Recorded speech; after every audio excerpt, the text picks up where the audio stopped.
सुप्रभात विद्यार्थियों।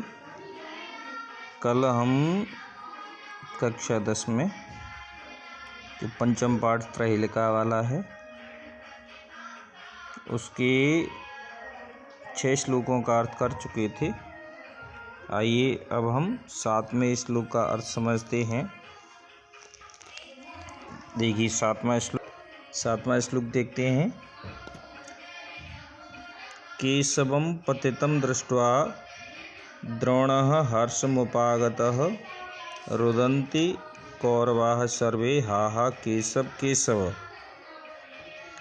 केशवं पतितं दृष्ट्वा, केशव अर्थात कृष्ण को गिरता हुआ देखकर, केशव को गिरता हुआ देखकर द्रोणः हर्षमुपागतः, द्रोणाचार्य हर्ष को प्राप्त हुआ यानी बहुत खुश हुआ।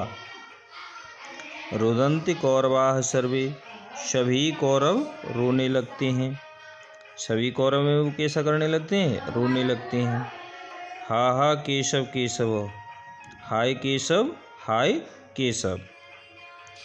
केशव को गिरता हुआ देख करके द्रोणाचार्य बहुत हर्ष को प्राप्त हुआ। सभी कौरव रोने लगते हैं। हाय केशव हाय केशव। ये तो हुआ इसका साधारण अर्थ। आइए अब हम समझते हैं इसके प्रहेलिका वाले अर्थ को। तो यहाँ पे हम देखेंगे इसमें केशव शब्द, इसमें 2 शब्द हो गए, के और सब। तो के का अर्थ हो गया पानी में, शव का अर्थ हो गया मरा हुआ शरीर या मृत शरीर। पानी में मृत शरीर को पतितं दृष्ट्वा गिरता हुआ देख करके, द्रोणः हर्षमुपागतः, द्रोणः अर्थात द्रोणाचार्य, वहाँ पर अब यहाँ पे इसका अर्थ है कौवा। कौवा बहुत हर्ष को प्राप्त हुआ। रुदन्ति कौरवाः सर्वे, रोने लगते हैं सभी कौरव। वहाँ पर कौरव अर्थ था, अब यहाँ पे अर्थ श्यार, सभी श्यार रोने लगते हैं। हाय केशव केशव, केशव पानी में लाश, पानी में लाश, हाय पानी में लाश, पानी में लाश। पानी में लाश को गिरता हुआ देख करके कौवा बहुत हर्ष को प्राप्त हुआ। सभी श्यार रोने लगते हैं। हाय पानी में सब या पानी में लाश, पानी में लाश। तो इस तरह से यहाँ पे ये केशव, द्रोण और कौरव, ये जो 3 शब्द हैं, इन तीनों शब्दों के 2 बार अर्थ करने पर सभी के अलग अलग अर्थ होते हैं। तो उसी तरह से हम उसका पहेली का अर्थ निकाल सकते हैं। अगली वाली पहेली को देखते हैं।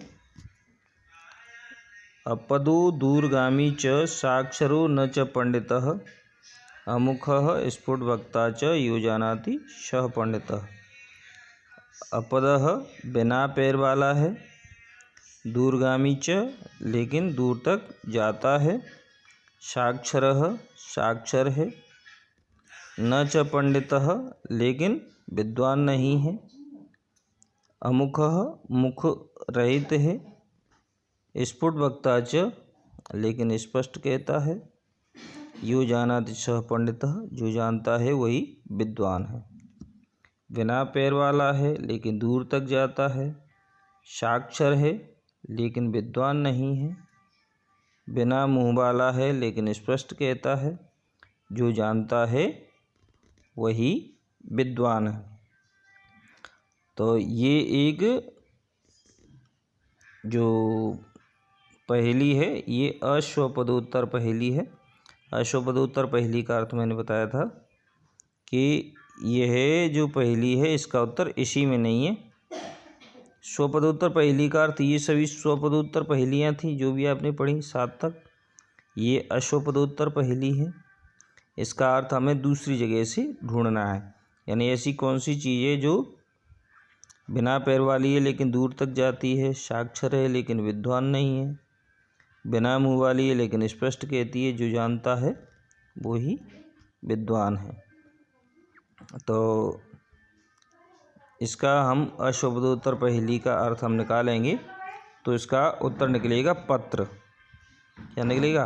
पत्र कह सकती हो, अखबार भी कह सकती हो, समाचार पत्र भी कह सकती हो, क्योंकि वह बिना पैर वाला होता है लेकिन कहीं भी पहुंच जाता है।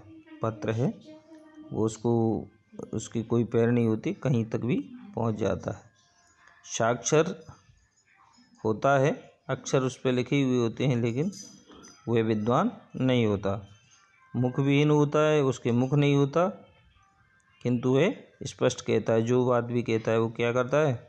स्पष्ट कहता है, यानी उसमें जो भी लिखा होगा वो बिल्कुल सही होगा। जो जानता है वही विद्वान है। तो इसका उत्तर हो गया पत्र या समाचार पत्र। तो इस तरह से ये दो पहेलियों का उत्तर हम समाधान करेंगे।